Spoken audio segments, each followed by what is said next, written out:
Comment créer des Event Dispatchers avec C++ dans Unreal? En fait, cette vidéo-là est un petit peu plus pour moi que pour vous parce que j'oublie toujours comment faire et c'est quoi toutes les étapes pour créer un Event Dispatcher et l'utiliser. Donc, je me fais une petite vidéo, comme ça je vais pouvoir y revenir plus tard si jamais j'oublie, mais j'espère que ça va vous être utile aussi. Donc, on est parti. Et nous voici dans un header file complètement vide et en fait, aujourd'hui, ça va être très différent des vidéos précédentes parce que, et oui, on commence avec un header file complètement vide et beaucoup du travail va être fait dans le header file en fait. Il sera pas fait dans le CPP parce que la grosse partie du travail pour créer un Event Dispatcher, c'est de le définir et définir toutes les variables qu'on a besoin pour pouvoir l'utiliser. Donc, la grosse partie du travail va être fait dans le header file et on va commencer directement par le include qu'on a besoin. On va avoir besoin du delegate combination.h parce que c'est dans ce header file-là qu'il y a toutes les macros qui nous permettent de créer des Event Dispatchers. Donc, dans delegate combination, celui-là se retrouve dans le module core. Donc, on va aller faire sûr qu'il est déjà dans le build.cs, mais il devrait déjà l'être parce que c'est un des modules par défaut. En fait, c'est le plus important module, donc j'espère que vous l'avez déjà. Donc, le module core qui est juste ici et maintenant on peut retourner dans le header file. Donc, parfait. On a fait toutes les includes qu'on va avoir besoin aujourd'hui et maintenant on peut passer à la définition de nos Event Dispatchers et en fait, pas vraiment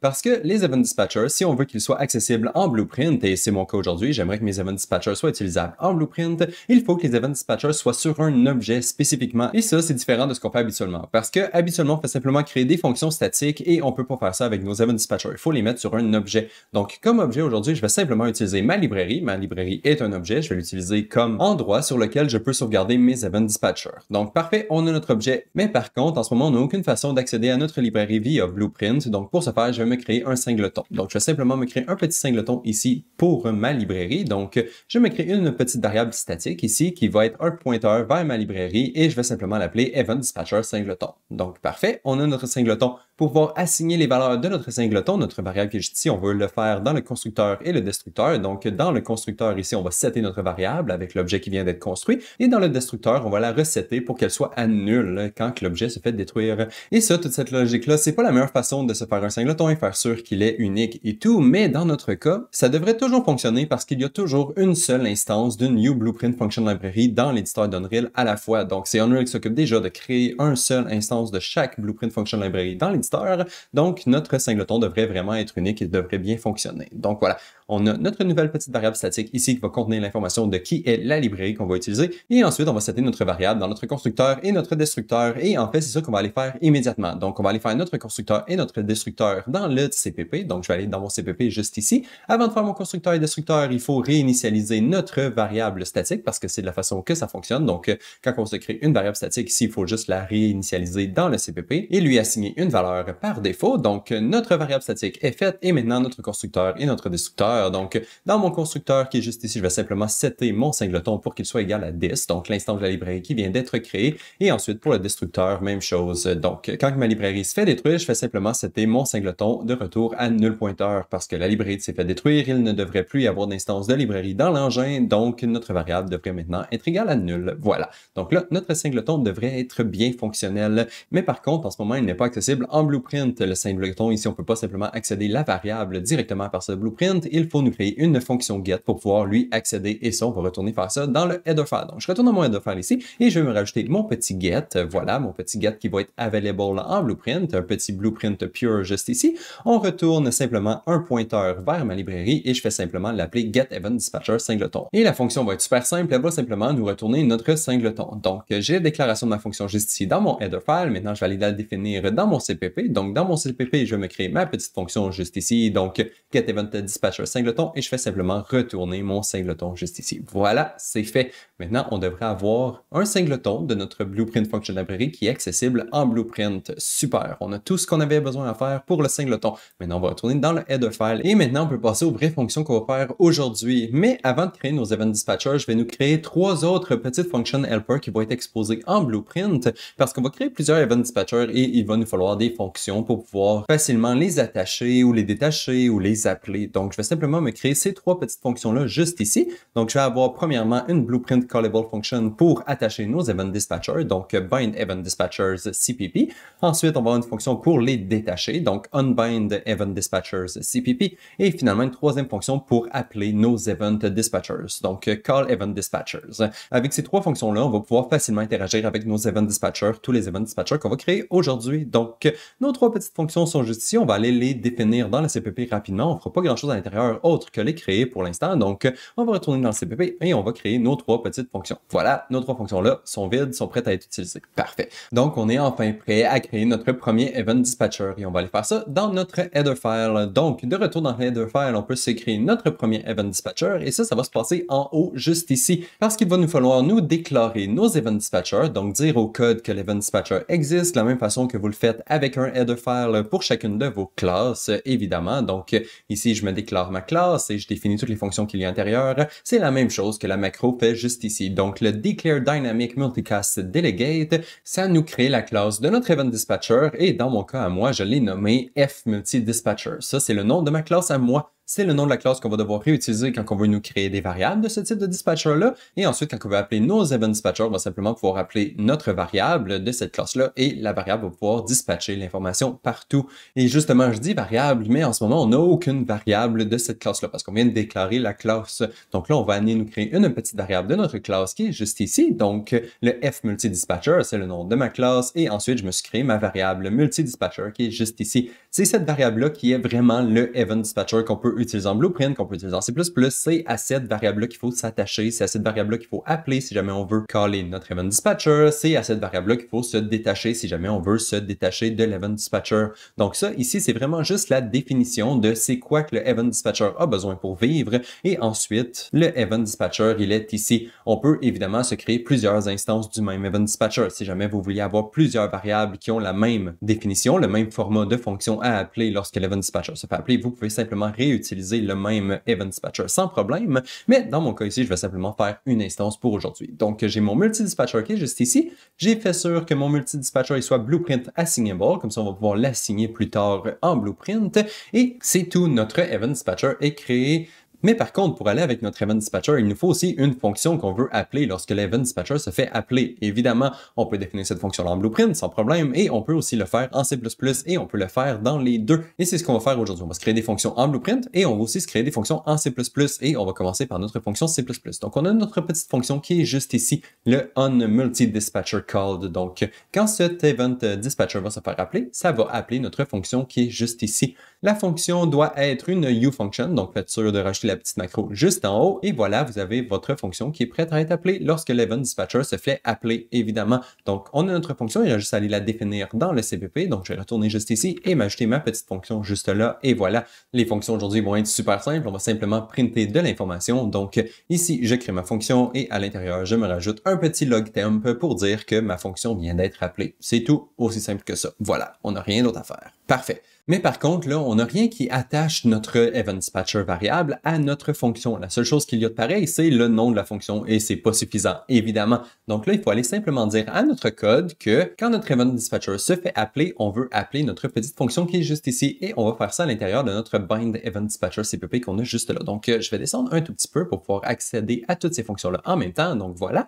Bind event dispatcher CPP. À l'intérieur de cette fonction-là, on va obtenir notre singleton. Et évidemment, en utilisant notre get event dispatcher singleton qu'on a juste ici, ça nous donne notre singleton. À l'intérieur de notre singleton, on a notre instance de variable de event dispatcher et maintenant, on peut l'utiliser pour attacher notre fonction à cet event dispatcher-là. Donc, dans mon singleton, j'ai mon multi-dispatcher, qui est l'event dispatcher qu'on vient de créer. Et sur cette dispatcher-là, on peut simplement faire un add unique dynamic. Ça va nous permettre d'ajouter une fonction à l'intérieur de notre event dispatcher. J'ai décidé d'utiliser le add unique dynamic au lieu du simple add dynamic juste pour faire sûr que je n'ajoute pas ma fonction plusieurs fois à l'intérieur de mon event dispatcher. Parce que oui, c'est possible, mais dans mon cas, je ne veux pas l'avoir plusieurs fois, je veux simplement l'avoir une fois. Donc, je vais simplement utiliser le add unique dynamic, comme ça va fonctionner de la même façon que ça fonctionne en Blueprint et on n'a pas besoin de se casser la tête. Donc, add unique dynamic. Ensuite, à l'intérieur de la macro, on peut simplement lui dire quel objet qu'on veut appeler lorsque l'event dispatcher se fait trigger. Dans mon cas, je vais appeler mon singleton parce que c'est le seul objet que j'ai accès en ce moment. Donc, je vais appeler mon singleton et à l'intérieur de mon singleton, il faut lui dire quelle fonction qu'on veut appeler. Et dans mon cas, la fonction que je vais appeler, c'est le onMultiDispatcherCalled qui est la fonction qui est juste ici. C'est simple, on a une fonction elle match la définition de notre event dispatcher. Donc, on peut simplement dire à notre event dispatcher que quand l'event dispatcher se fait appeler, on veut appeler cette fonction-là sur cet objet qui est juste ici. Si vous aviez 200 objets, vous pourriez simplement linker toutes les fonctions de vos 200 objets en loopant à l'intérieur de tous vos objets, les passant à votre add unique et linker chaque objet indépendamment. Dans mon cas, j'ai un seul objet, donc c'est super simple. Donc voilà, c'est comme ça qu'on crée le lien entre notre fonction et notre event dispatcher.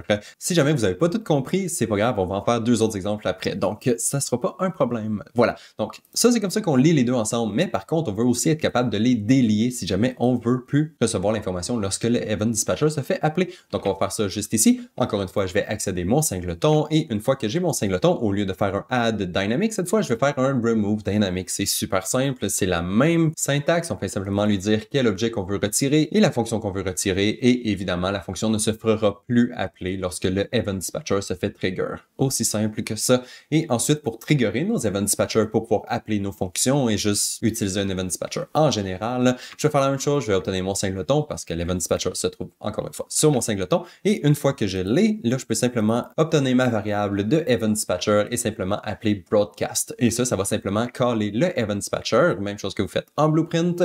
Ça colle le event dispatcher et ça va dispatcher l'information à tous les endroits qui sont attachés à notre event dispatcher. Voilà. Aussi simple que ça. En fait, je dis simple, mais c'est quand même complexe et il y a beaucoup d'étapes, donc c'est pour ça aujourd'hui que j'ai décidé de mettre 2 autres exemples parce qu'il y a quelques petites différences que vous pouvez faire avec vos event dispatchers. Mais bon, là, ça complétait notre premier exemple de comment créer un event dispatcher. Super! Maintenant, on va se créer un deuxième event dispatcher. Et pour ça, on va retourner dans le header file encore une fois.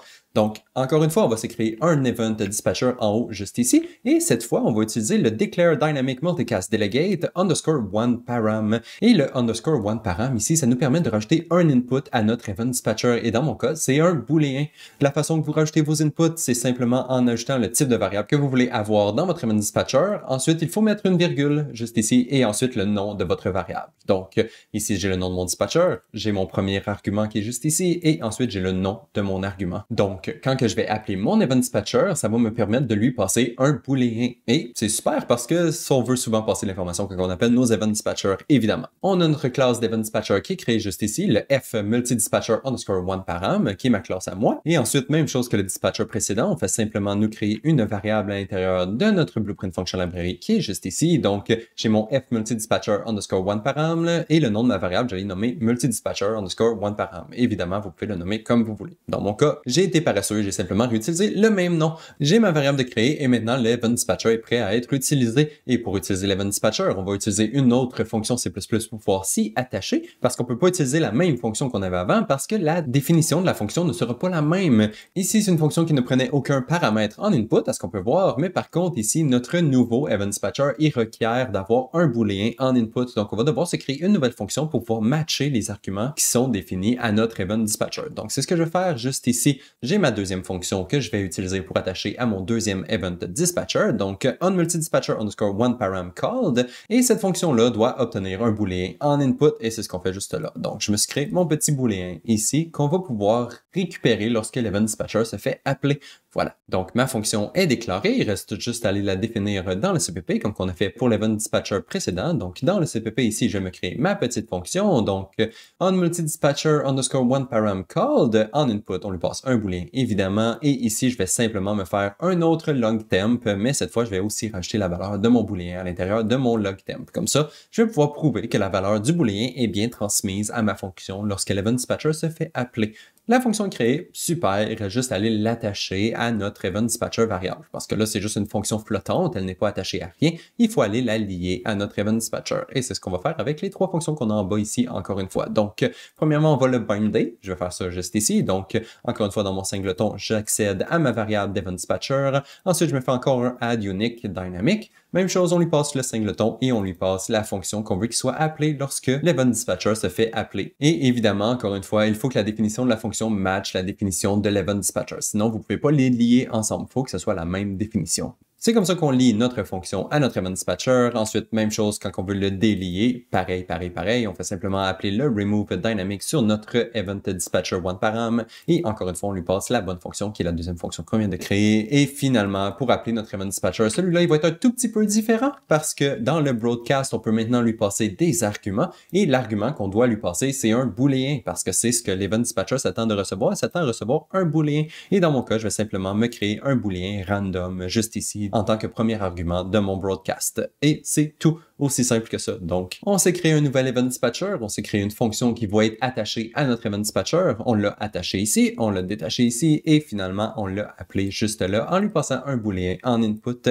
Et ensuite, on va regarder comment on fait pour appeler un event dispatcher avec deux arguments, parce que c'est un petit peu différent du OneParam. Donc, on va retourner dans le header file, et maintenant, pour deux arguments. Comment on fait ça? Eh bien, c'est quand même similaire. La seule différence, c'est qu'il faut écrire two params au lieu de one param ici dans le nom. Et ensuite, regardez bien, il y a un S à la fin parce que les params sont maintenant au pluriel. Donc, quand on appelle une fonction avec un param, il n'y a pas de S et avec deux params, il y a un S évidemment. Donc, il faut simplement appeler la bonne macro dépendant du type d'event dispatcher que vous voulez créer. Et en parlant de type de macro, il y en a beaucoup. Il y a le 3 param, 4 param, 5 param et ça continue jusqu'à 9 params. Donc, vous pouvez vous faire des event dispatchers qui contiennent up to 9 parameters. Et en ce moment, on en a simplement deux. Donc, on va devoir les ajouter ici dans notre event dispatcher. Donc, j'ai le nom de mon event dispatcher qui est juste ici, fMultiDispatcher underscore 2params. Ensuite, j'ai mon premier argument, mon booléen, donc bool, virgule, le nom de ma variable, myBool. Et ensuite, j'ai un float, donc j'ai mon float, virgule, le nom de mon float. Évidemment, vous pouvez mettre tous les types de variables que vous voulez. Dans mon cas, j'ai simplement gardé mon booléen et je me suis racheté un petit float.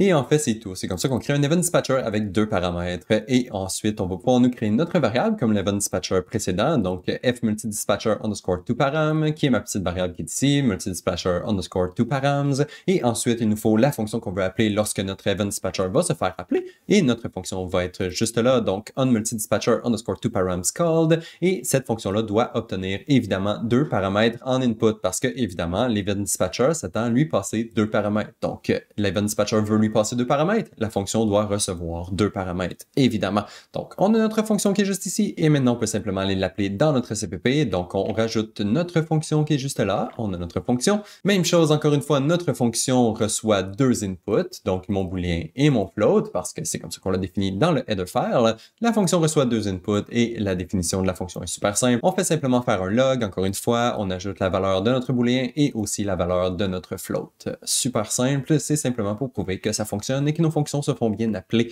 et il reste simplement à aller justement attacher notre fonction à notre event dispatcher comme qu'on a fait juste avant. Donc, on va faire ça juste ici. On attache notre fonction à notre event dispatcher. Donc, notre event dispatcher, multidispatcher underscore 2param, on fait un add unique, on lui passe le nom de notre fonction et c'est aussi simple que ça. On sait quelle fonction appeler lorsque notre event dispatcher se fait appeler. Même chose quand on veut le détacher. Notre multidispatcher 2param, on fait un remove et on lui passe encore une fois le nom de notre fonction. Et finalement, pour notre dernière fonction qui est juste ici, on fait simplement faire un broadcast sur notre multidispatcher underscore 2param, broadcast encore une fois, et on lui passe notre booléen. Encore une fois, je vais me faire un random booléen et ensuite il nous faut un float parce que l'event dispatcher s'attend à recevoir un booléen et un float, donc il faut lui passer un booléen et un float, évidemment. Et notre float va être lui aussi random entre 0 et 100 et c'est tout. Maintenant, on devrait être capable d'appeler nos event dispatchers. Les event dispatchers, s'ils sont attachés à nos fonctions juste en haut, les fonctions devraient se faire appeler et ajouter des prints dans le log. Ou s'ils ne sont pas attachés, bien, ils ne devraient rien faire parce que les event dispatchers peuvent ne pas être attachés à rien. Et dans ce cas-là, ils vont simplement rien faire lorsqu'ils sont broadcastés. Voilà. Donc maintenant, c'est le temps d'aller dans Unreal pour tester voir si ça fonctionne. Donc, dans Unreal, comme tout va se faire à l'intérieur des print strings, j'ai pas vraiment besoin d'avoir rien autre que mon interface qui va me permettre de cliquer sur des boutons et appeler mes fonctions. Donc, j'ai mon petit interface juste ici. Il y a juste quelques boutons. Donc, j'ai ma première fonction ici qui me permet d'attacher mes event dispatchers en C++, ma fonction qui me permet de détacher mes event dispatchers en C++, ainsi que ma fonction qui me permet de trigger mes event dispatchers en C++. Donc, ça, c'est les trois fonctions qu'on a créées en C++ juste juste avant. Et ensuite, j'ai deux autres boutons ici, le BP Bind to Event Dispatcher et le BP Unbind from Event Dispatcher. Et ça va nous permettre de tester nos Event Dispatcher en Blueprint aussi, pas seulement en C++. Donc, ça, c'est les 5 boutons qu'on va utiliser pour nos tests. Et maintenant, si je vais dans le graphe, vous allez voir que, ouais, il est chargé aujourd'hui. Donc, en haut, juste ici, on a nos 3 fonctions C++. Donc, ça, c'est les 3 fonctions C++ qui se font appeler quand on clique sur nos boutons. Donc, bind CPP, unbind CPP et call event dispatcher CPP. Donc, ça, c'est super simple. Et ici, je me suis rajouté un print string juste pour aider à débugger. Donc, j'ai juste une ligne qui va nous servir de séparateur. Donc, ça, c'est nos 3 fonctions C++.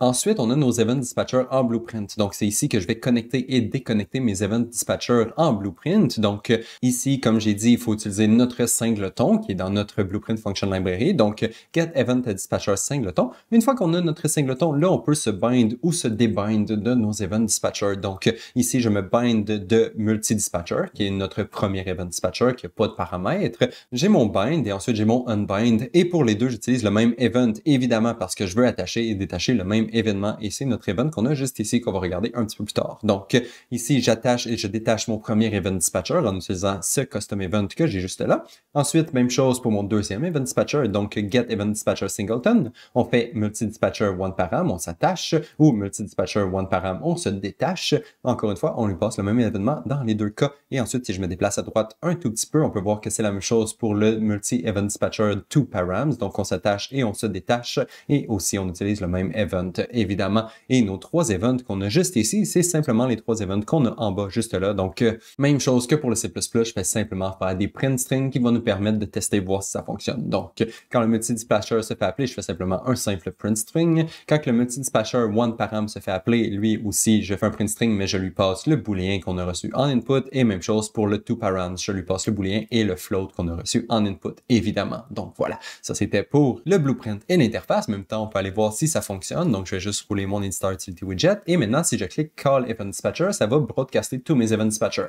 Je suis sûr qu'ils sont broadcastés, mais je ne reçois aucun retour parce qu'il n'y a rien qui est attaché à mes event dispatchers. Donc, mon log est complètement vide, autre mes lignes de séparation. Parfait, jusque-là, tout va bien. Ensuite, je vais attacher mes event dispatchers C++. Donc, je vais me bind ici en utilisant le premier bouton. Ensuite, si je call mon event dispatcher, là, je devrais voir que mes logs C++ viennent d'apparaître dans le log ici. Donc, j'ai mon onMultiDispatcher called, one param avec le booléen et two params avec l'autre booléen et le float.